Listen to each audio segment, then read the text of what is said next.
பொதுவாக இந்த மூட்டு வலியானது ஆரம்ப நிலையிலே நாம் மருத்துவரை கவனித்தால் இந்த வலி சாதாரணமாக முற்றிலுமாக சரியாக வாய்ப்புள்ளது.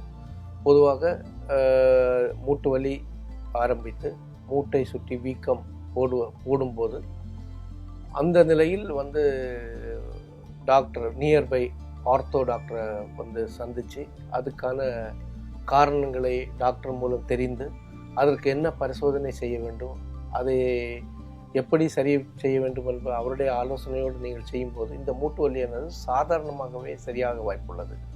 இந்த மூட்டு வலிக்கு சாதாரணமாக டாக்டரை அணுகாமல் நமக்கு நாமே ஏதாவது ட்ரீட்மெண்ட் பண்ணிவிட்டு ஆயின்மெண்ட்டு இல்லைன்னா ஆயில் ஏதாவது போட்டுட்டு இருக்கும்போது அது அதிக சேதத்தை விளைவித்து நாள்பட அந்த வலி இருந்து ரொம்ப நாள் தாண்டி நீங்கள் டாக்டரை பார்க்கும்போது அது ஒரு லெவலுக்கு மேலே டேமேஜ் ஆகி அது ஃபர்தர் சீரியஸ் டிட்டோரியேஷனுக்குள்ள சுச்சுவேஷன் போகுது. ஸோ சாதாரணமாக மூட்டு வலியானது ரொம்ப சிம்பிளான காரியம், எல்லாருக்கும் வர்றது தான்.